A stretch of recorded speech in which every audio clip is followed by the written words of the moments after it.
Hey, welcome to another Maths Methods video. In this one we're actually not looking at a method but measurements, specifically units of measurement.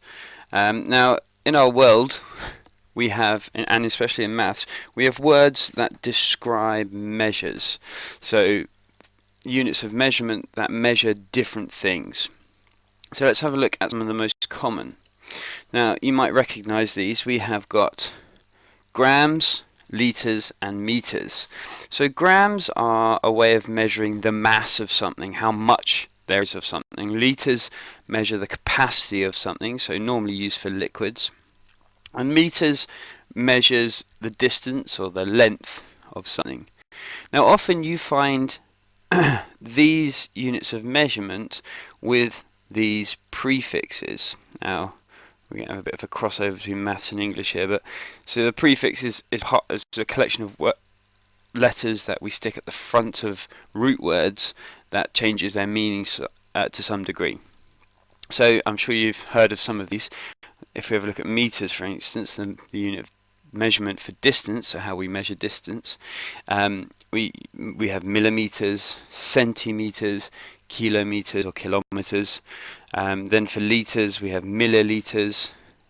You don't find it that often, but centiliters you often still find, and I don't think I hear this very often, but kiloliters. And then the same with grams, and you have milligrams, centigrams sometimes you hear, and kilograms is quite a common one as well. Now these are all measurements in the metric system. So at the moment in the sort of world around us, I'm sure there's actually more units of measurement, but common ones in the UK are metric and what we sometimes call imperial measurements as well. Now we have a real mix in the UK. Countries in Europe tend to just have metric measurements, and somewhere like the United States of America tend to have imperial measurements. So metric are all measurements based on tens, a bit like, the same as our number system. It all goes in tens. What you've got to remember is the root measurement is these ones in the middle, the grams, the litres and the metres. Of course there's many other ones, and a common one that's being used nowadays is bytes, when talking in terms of computers. So what do these, now the prefixes actually give us a clue about what the unit of measurement is, because we stick these prefixes in front of these root words to tell us more about how many grams we're talking about, how many litres we're talking about, and how many meters we might be talking about. Because sometimes, for instance, if you happen to weigh, say, 6,783 grams, you probably didn't want that much, or it seems like quite a big number, so you simplify it and maybe say 6.7 kilograms, which isn't much actually, now that I come to think about it. So what do these prefixes mean? It's quite interesting to understand the prefixes, these bit here, because then that just gives you clues as to what you're looking at, what the unit of measurement is. So let's take an example. Let's go for the centi prefix. So let's say we've got a line here and it measures 1 meter. So this line measures 1 meter. Now if we think about this in terms of centimeters, we can break it down into the different words. So the prefix centi actually means 100. Oh, sorry, hundredth. Let's not get confused there. So it actually means hundredth. So a hundredth of something is if we took the original unit, the whole, and we cut it up into 100 equal parts, each one would be a hundredth. So the word centimeter, let's write it down here. Well, let's go color coordinated. Why not? Let's go crazy. So centimeter actually means a hundredth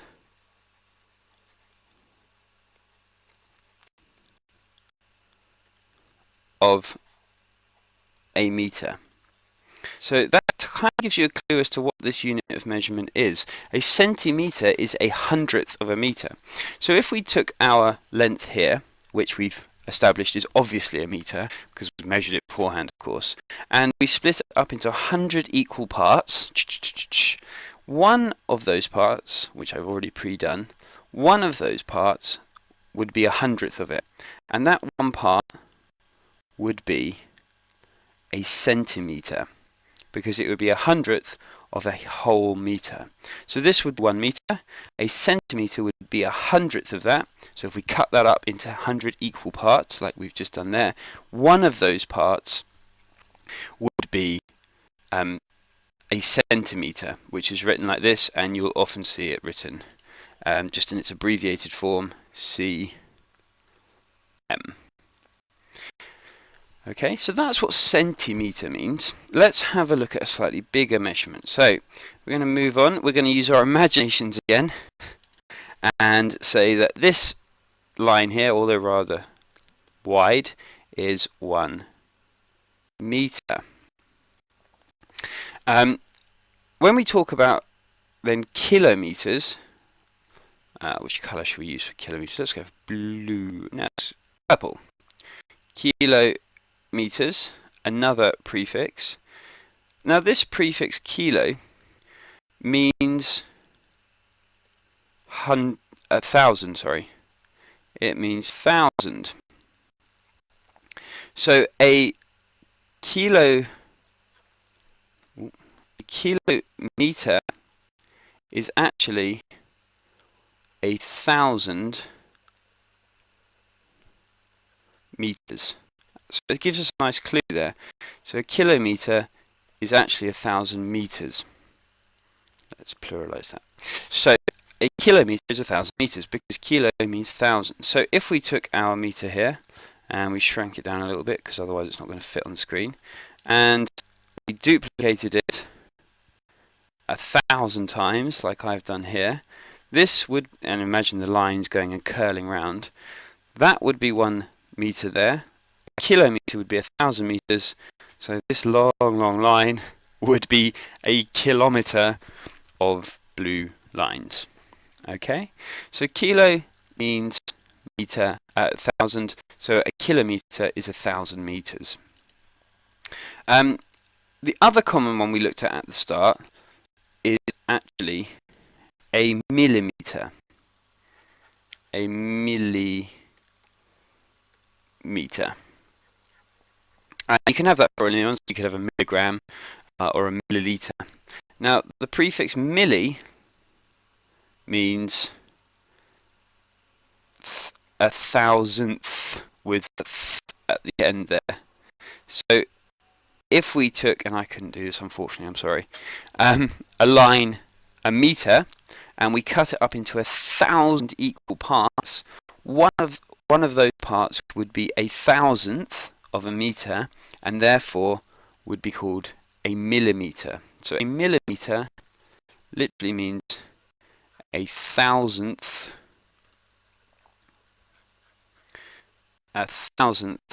of a meter. And these are the most common ones. Now there are other prefixes you may come across, but milli, centi, and kilo are probably the most common ones you will see out and about. And they all come from, they all just tell us how much a measurement is in relation to the root. The root measurement, in this case, meters.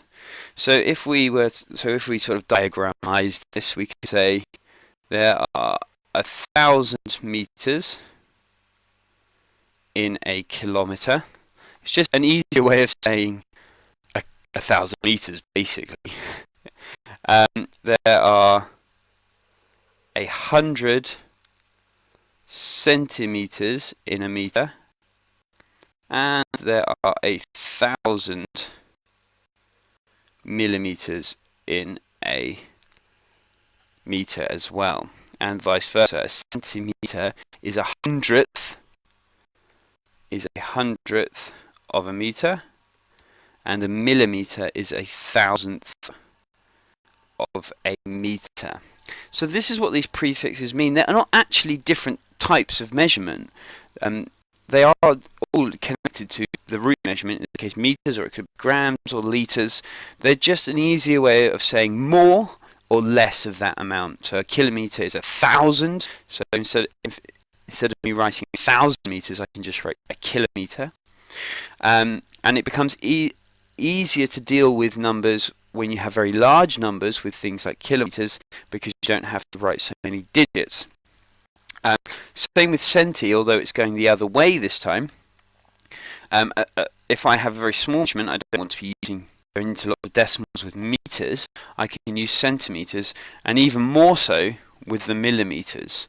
If I have very small measurements, I could measure it in meters. Sure, I could measure it in meters, but you'd end up with sort of 0.04 or something like that. Whereas I can express smaller measurements by using the prefix milli. Instead of saying 0.04 meters, I could say 40 milliliters. I might have got that wrong. Wait, let me just think. 0.04. Yeah, 40 millimeters as well. Now, it seems at first that this is all a bit kind of all over the place, because also then another common conversion you sometimes have to make is between millimeters and centimeters, which is there are 10 millimeters in a centimeter, so a millimeter is a tenth of a centimeter. Now, the reason we have that is actually because we're missing out measurements that we don't commonly use, and you can see that when we have a look at this in relation to our place value. So this is our a place value chart that we use for numbers, and everything in our place value chart works on tens. So there are 10 units in a 10, there are 10 tens in 100, there are 10 hundreds in 1,000, there are 10 thousands in 10 thousands, and going the other way, of course, you have 10 thousandths in a hundredth, and 10 hundredths in a tenth, and 10 tenths in a unit. And actually this metric system works on the same way, and you can start seeing this as you're going along. If we looked at our numbers, so a unit could be 1, which is a whole. A hundredth is then 0.01, which is a hundredth of 1. So if we took 1 of something and split it up into 100 parts, each one would be a hundredth. And that's what centi means. Okay, it's a hundredth of a gram, a hundredth of a meter, a hundredth of a litre. Same with thousandth. A thousandth is a thousandth of a whole. So if we took one whole of anything, split it up into 1,000 equal pieces, one of those pieces would be a thousandth, and that's the same as milli. A milli is a thousandth of a gram. A meter is a thousandth of a a millimeter. A milligram is a thousandth of a gram. A millimeter is a thousandth of a meter, and a milliliter is a thousandth of a litre. Sorry, I just had a bit of a brain bungle there. Anyway, and that's the same as the other way. A thousand is actually 1,000 units, or 1,000 ones. And a kilo of any of these measurements is 1,000 of that. So a kilogram is 1,000 grams, a kilometre is 1,000 metres, and a kilolitre is 1,000 litres. Now you may say, well, what about these ones in the middle? Well, there are actually names for the ones in the middle, and we can have a look at that. So actually, if we uncover this, a deca actually means 10. So a decagram is 10 grams, a decameter is 10 meters, a decalitre is 10 litres.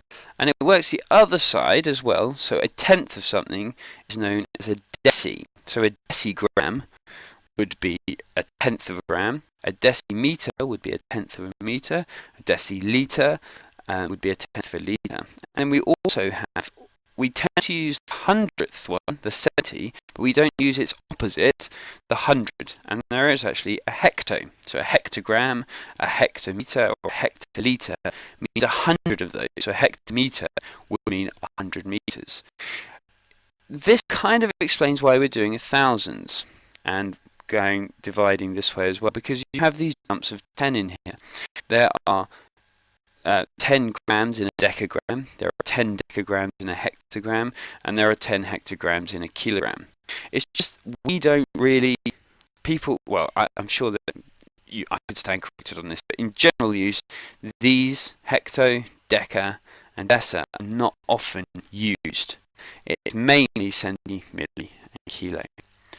And that is what the prefixes mean on units of measurement. So I hope that has helped.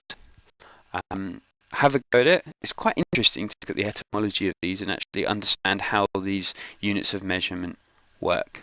So until next time, give it a go, have fun with your maths, and I'll see you in the next video.